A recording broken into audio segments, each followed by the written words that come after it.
Hi players, bonjour from Paris, my name is Asaf and welcome to my channel Easy Board Games. Today I would like to share with you my review for Halls of Hegra that was designed by Peter Olsen. Now Halls of Hegra is a solo only game, and let me show you how does it look like before we're starting our review. In Halls of Hegra, we're going to command a bunch of very brave Norwegian people. Some of them are actually soldiers, others are just volunteers in different positions, and we're going to take control over an abandoned fortress somewhere in Norway, and all of that is in order to repel the ongoing Wehrmacht attacks that we're going to have in this region.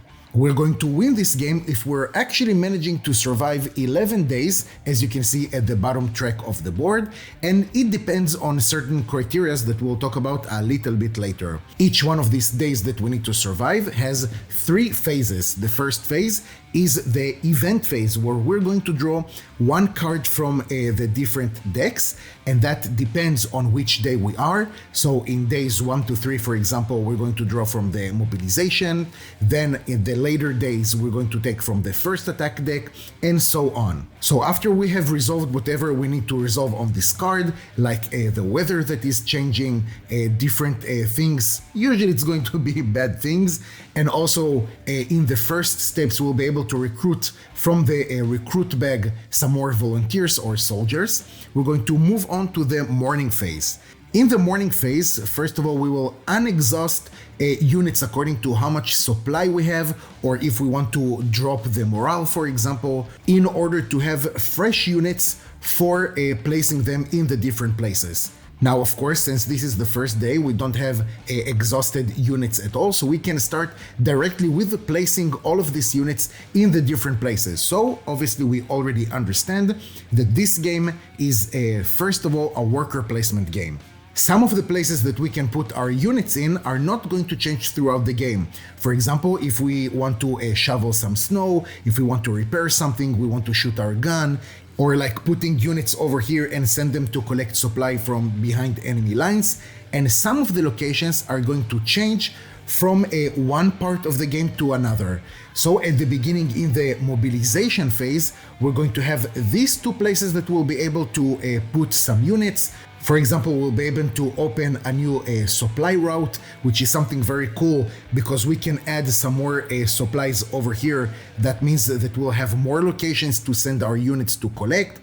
Or like negotiate, that means that we're going to talk to the kind Norwegian people that are in the village right over here, and we will try to persuade them to not fear too much or not to have doubt. So we're going to play with these 2 markers.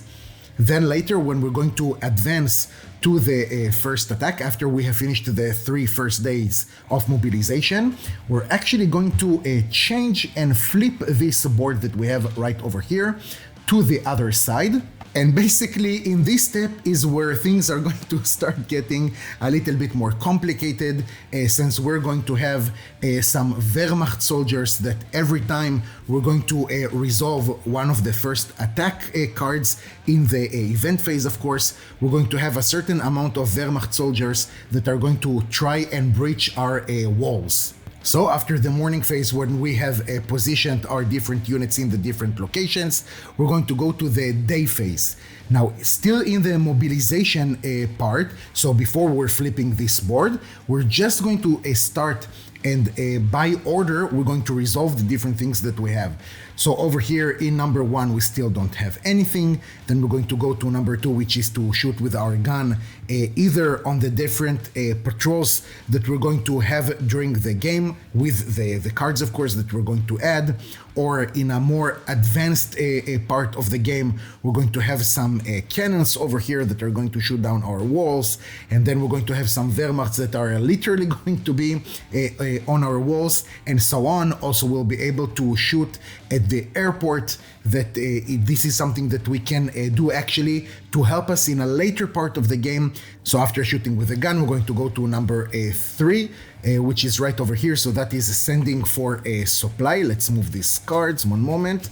And now it depends how many steps we can do according to the weather. Right now, because it's cloudy, we can do up to 5 steps, and we need to make sure that we're going to places that we don't have some of these patrols. At least this is at the beginning of the game, because later on we would like to, let's say, interact with them in order to take them off the board, of course at the risk of being injured, and that also depends on the suspicion level that we have right over here.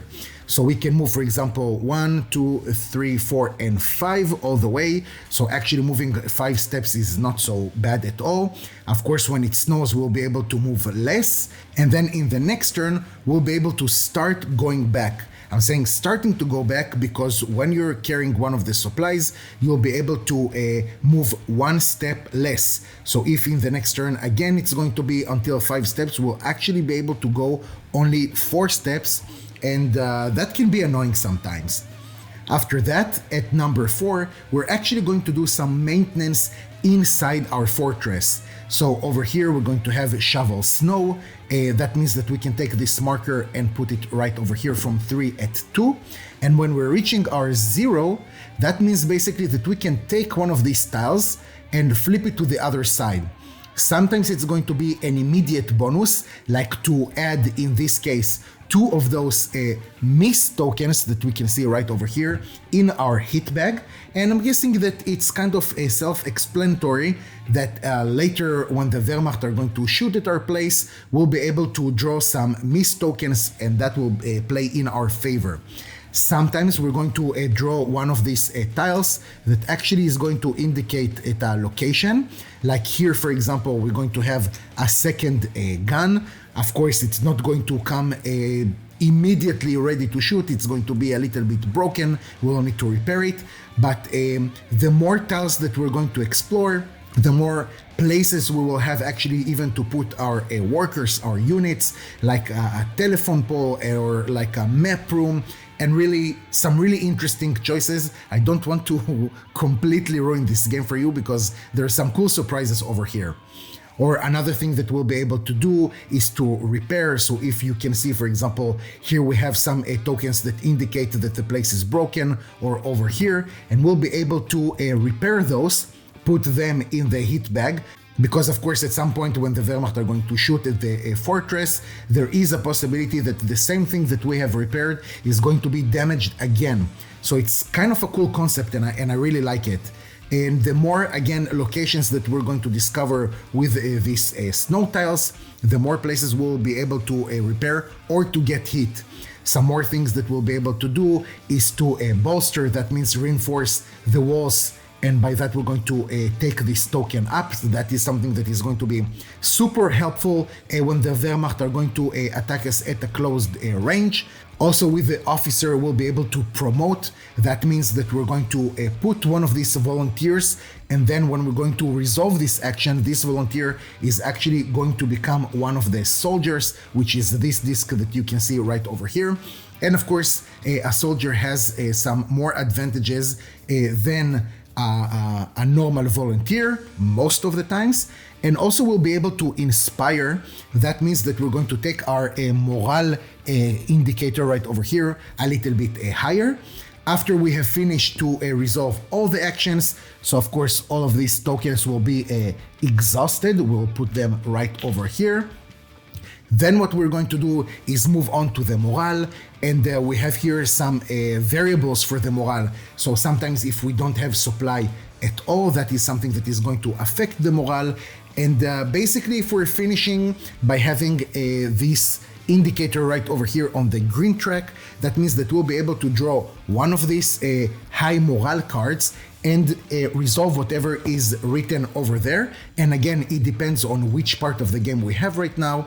And of course, as you already guessed it, if we have bad morale, then we're going to draw one of these cards right over here and resolve the negative effect. Now, after that, the more we're going to advance in the track, that means the more days are going to go by, the more difficult it will be to preserve all of our units alive, the more difficult it will be to guard our fortress and the volunteers and everything, because we're just going to have more and more units that are going to spread, like these patrols, like these cannons, like the Wehrmacht soldiers that are just going to attack endlessly, and it's going to be a little bit difficult. So of course the game is a bit more complex and more deep than what I'm showing to you right now, but this is not a how to play video and I don't want to take too much of your time. So let's move on to the review part of this game, and starting of course with the beginning. So that means opening the box and setting up the game. Now, I'm not talking about, of course, as always, about the first or maybe second time that you're opening the game, but I think that after you're a little bit getting used to it, then yesterday, for example, when I did another run for this game, it took me really about 6 or 7 minutes to set up the game. That I think that is pretty cool. What I would like to see maybe change in a reprint or something like that, if I can take you back again to the board, are just really some semantics, we can say it like that. So as you can see right over here, for example, we're going to have a number with a line under it. And that basically is here to signify for us where we need to put this marker, this red marker, initially when we're setting up the game. Now, it's a little bit difficult to see, so even after you're already getting used to the game, I'm always having trouble and always forgetting 1 or 2 locations, and I need to actually look again in the rulebook. So what I would like to see is maybe instead of this underline, just to see this square, for example, a little bit more red, or something that the eye can catch much more quickly. And then I'm like, okay, it's very clear where these cubes need to be at the beginning when we're just setting up the game. So that is the first thing. And the second thing is that we have over here at the airport a certain order that we need to put these tokens.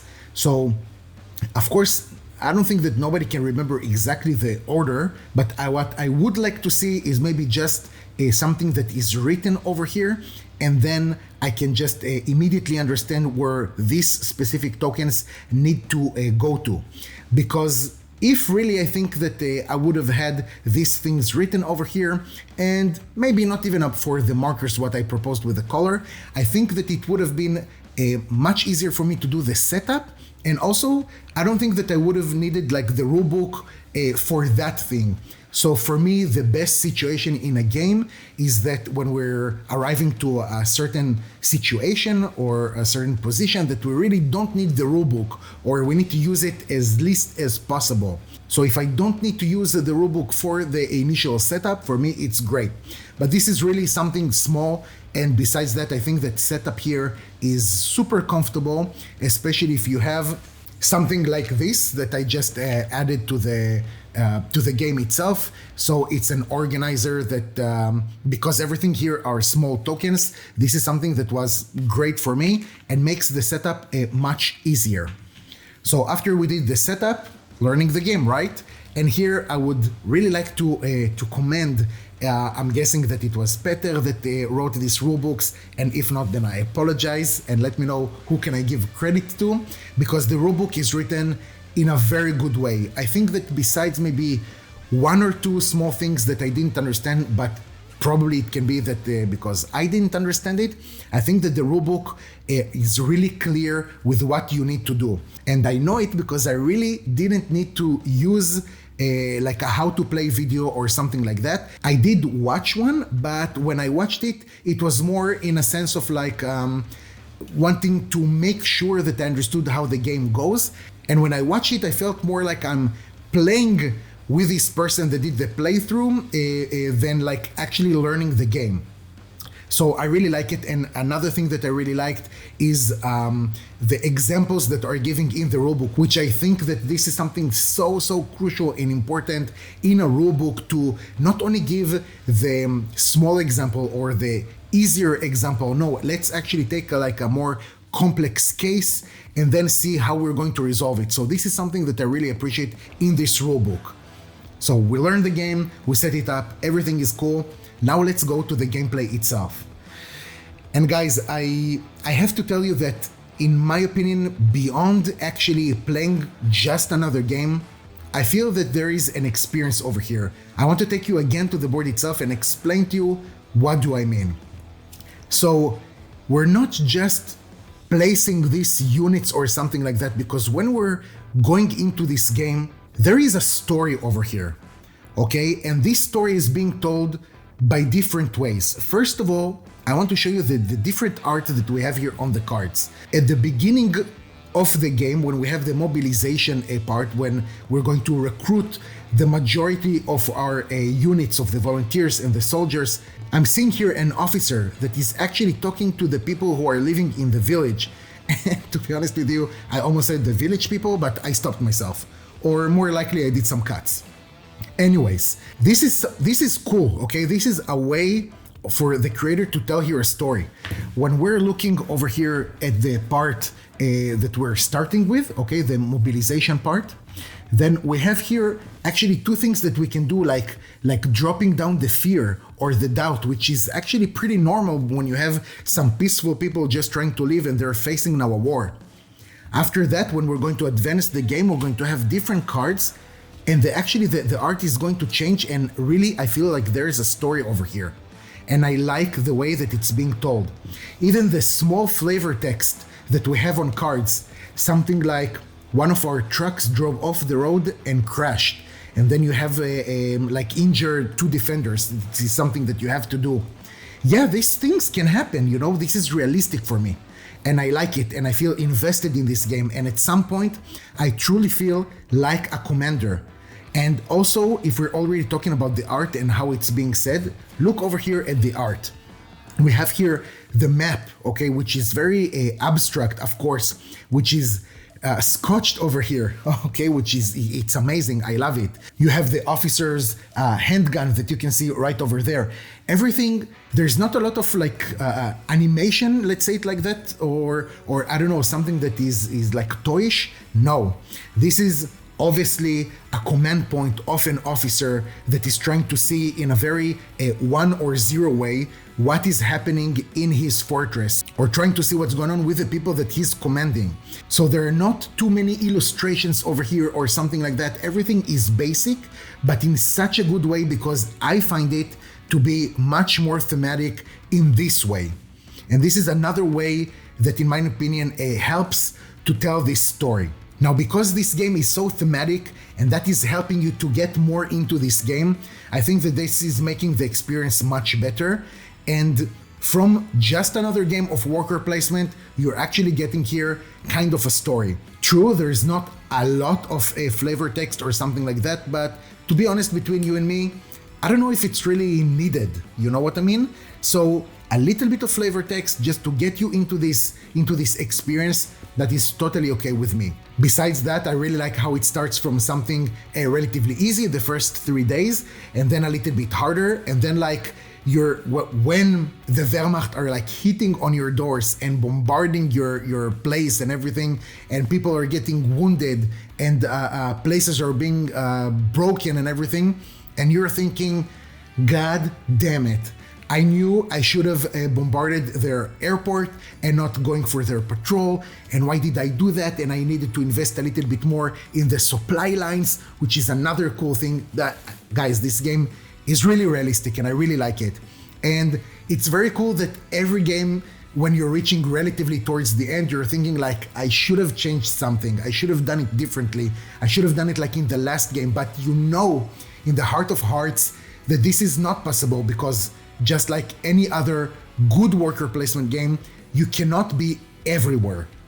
So this is really about playing the balance between getting like enough supply and opening another supply line, making sure that you're a little bit thinking about the future, but not too much, because then you're just like going to lose immediately in the beginning. You didn't manage to get something that is very elementary, or maybe in the second part of the game, you just have so many of these doubt discs and so few of the people that you can recruit that you're managing to get maybe one volunteer every time you recruit in the second part of this game. So all in all, I think that the experience, the gameplay that you have here is super fluid. I find myself using the rulebook very rarely, especially after I already learned the game and understood what's going on. Everything is very straightforward. You have 3 phases, take a card, put your workers, then just execute everything that you have. Now, with that, in the game itself, it says that it takes about 70 to 90 minutes to play. I actually think that it's a little bit less, so I would say between 1 hour to an hour and 10 minutes, but this is just my experience. Of course, it depends on how familiar you are with the game itself. So besides having fun with the game, let's talk a little bit about replayability. And replayability is something that I'm saying about every game, and it really depends on how many times you're going to bring this game to the table.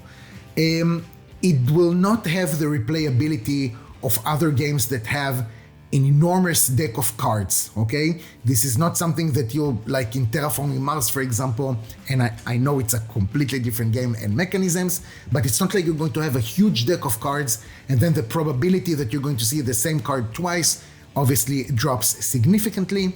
But over here, you'll probably see the same cards repeating themselves, the same snow tiles that are repeating themselves, but it makes sense, okay? But also, it might be a good platform for an expansion maybe, or a reprint and an expansion or something like that, which is something that I hope will be there at some point.